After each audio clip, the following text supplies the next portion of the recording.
Celle-là, elle est moins bien.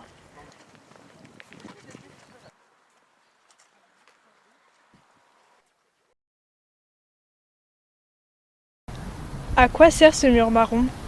Le musée est installé sur un parc de 20 hectares et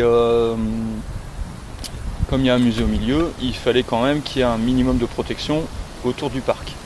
Donc en réalité, il y a une partie du parc qui est clôturée avec des arbres et des arbustes et une clôture qui vient renforcer la sécurité. Et en fait, le mur n'est pas infranchissable, mais en tout cas, il marque l'entrée du musée et du parc. Et les murs en terre ne sont que le long de la rue Paul-Bert, quasiment. Et en réalité, c'est parce qu'à l'origine, et on rentre dans le sujet parce que c'est aussi lié à l'écologie, quand l'État a décidé de faire les travaux ici, l'organisation du chantier a été réfléchie pour qu'il y ait un minimum d'impact sur l'environnement. Donc un minimum de transport de terre en camion par exemple. Ils ont retravaillé la terre avec un petit peu de ciment et de chaux à l'intérieur pour en faire des murs qu'on appelle des murs empisés, pour créer une limite physique et une délimitation du parc avec les matériaux qui ont été issus du site et qui n'ont pas été exportés. Comment entretenez-vous le parc? Déjà, la chose à savoir, c'est qu'on est sur un ancien terri. Donc on est à peu près 4,50 m au-dessus du sol naturel. Donc il y a ce qu'on appelle un remblai. Et les remblais, en fait, ce sont des cailloux. Des cailloux qui ont été étalés sur le site au fur et à mesure de l'exploitation de la mine. En fait, on sortait le charbon de la mine, mais dans le charbon, il y avait aussi d'autres matériaux qui étaient mélangés. Donc tout ça, c'était trié. Et ce qu'on ne pouvait pas revendre, c'était étalé sur le site. Donc nous, jardiniers, aujourd'hui, on a une grosse difficulté, c'est qu'on n'a pas de terre, en fait. C'est pas de la vraie terre qu'on a sous les pieds. C'est des cailloux, c'est des restes de charbon, c'est du grès, un autre type de pierre. Et donc c'est très difficile de faire pousser des végétaux dans du caillou. On a 4 jardiniers sur le parc, 3 qui travaillent vraiment sur le parc, sur l'entretien, et une jardinière qui, elle, travaille d'un côté sur le parc, sur son entretien, et d'autre part sur ce qu'on appelle la médiation du parc, c'est-à-dire un peu ce qu'on est en train de faire aujourd'hui. L'entretien demande beaucoup de temps parce qu'on a une grande surface à traiter. On ne travaille qu'en manuel, c'est-à-dire pas de produits chimiques. Donc ça demande encore plus de temps pour entretenir des massifs de fleurs, des massifs de plantations. Y a-t-il un composteur? Alors oui, c'est dans la continuité de ce que je viens d'expliquer. Il y a un grand composteur au bout du parc qui représente quelques dizaines de mètres cubes de tout le travail qui est fait au cours de l'année. Des déchets de tonte, des tailles, de la paille, de l'herbe qu'on a arrachée, qu'on met sur le tas de compost. Donc en fonction de ça, on regarde un petit peu, et ça se touche à la main comme ça, on effrite le terreau, et on voit s'il est prêt à être étalé ou s'il faut encore attendre un petit peu qu'il se décompose. Et à côté de ça, on a aussi des composteurs un peu plus petits et dits d'appoint, qui permettent de composter les déchets de repas le midi pour les gens qui travaillent au musée. C'est aussi un composteur qui est juste là-bas derrière, qu'on ira voir après, qui lui permet d'accueillir les restes de légumes parce qu'on est à côté du potager. Donc on a comme ça, l'idée n'est pas de faire 800 mètres pour aller mettre dans le tas de compost, le gros tas de compost qu'on a au bout du parc. On en a mis quelques-uns à droite et à gauche, justement pour cette raison-là.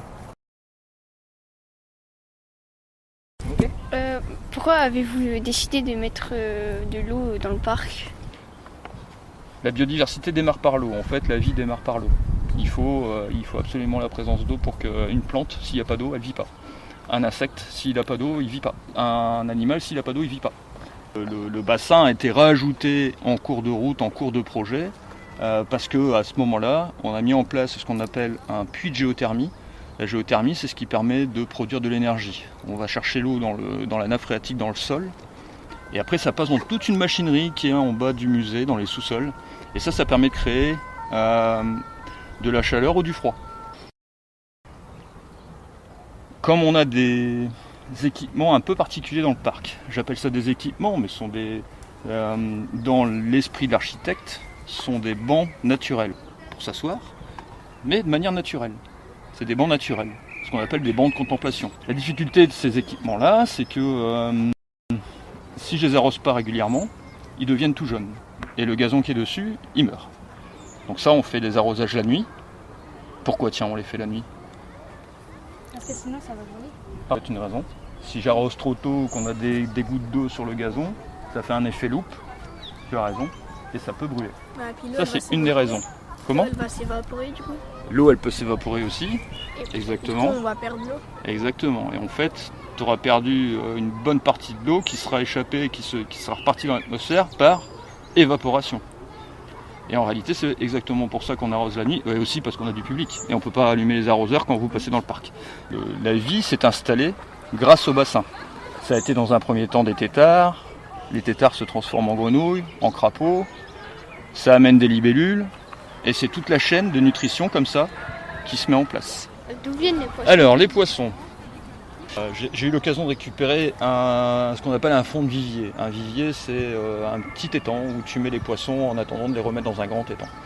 Il y a un petit vivier, un petit bassin chez quelqu'un qui habitait pas loin, et qui est malheureusement décédé, et on m'a demandé si ça m'intéressait de récupérer les poissons. Donc j'ai récupéré les poissons, je les ai remis dans le bassin, ça c'était c'était en 2013 ou 2014, donc il y a plus de 10 ans. Il y a aussi une manière naturelle d'empoisonner un bassin ou un étang. Ils s'empoisonnent naturellement. Et en réalité, ils s'empoisonnent comment? Les oiseaux, les hérons par exemple, qui viennent se poser l'hiver pour chercher à manger, pour se nourrir, et qui donc mettent, je ne sais pas si tu as déjà vu le héron qui met ses deux pattes dans l'eau et qui reste comme ça à l'affût, et il attend qu'il y ait un poisson qui passe et il le chope. Et en fait, les hérons, ils se posent dans plein de bassins différents avant de venir chez nous, par exemple. Quand ils se posent dans différents bassins, il y a des œufs qui se collent à ses pattes. Et le fait de passer d'un bassin à un autre, les œufs se déposent dans les différents bassins en fonction du tour que fait le héron. Et c'est comme ça que naturellement, tu vas avoir des nouvelles espèces qui vont arriver dans le bassin, quoi. Nourrissez-vous les poissons, et si oui, comment? Alors, au début, je les ai nourris parce que le bassin était vide. Et il n'y avait quasiment rien dans le bassin et autour du bassin. Les poissons peuvent se nourrir aussi d'insectes.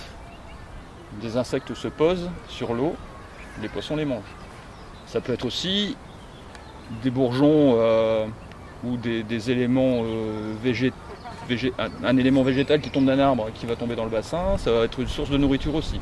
Et au final, ce qu'on s'aperçoit aujourd'hui, c'est que les poissons sont nourris par les visiteurs. Comment avez-vous pu réussir à mettre l'eau?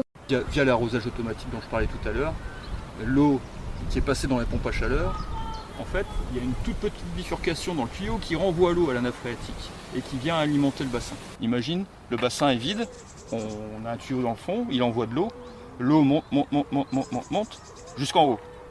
Et quand elle est en haut, qu'est-ce qu'elle fait? Potentiellement, elle peut déborder, parce qu'il y a toujours de l'eau qui arrive dans le fond. Et en fait, l'eau, son niveau, le vrai niveau de l'eau, c'est là en haut. Et quand on continue à pousser de l'eau dans le fond, ça monte plus haut et ça vient se déverser là, dans le caniveau. Ce caniveau-là, il va là, sur la bouche qui est là derrière. En dessous, on a un tuyau. Le tuyau fait tout le tour, comme ça. Et là-bas, de l'autre côté, on a deux grosses plaques avec des cuves de 80 mètres cubes. On revient encore à 80 mètres cubes de tout à l'heure. Et ça permet d'arroser le parc. Donc en réalité, l'eau que j'ai déviée de la géothermie et qui alimente le bassin, je vais la remettre dans la terre par l'intermédiaire de l'arrosage automatique. Et encore une fois, on est sur un cycle.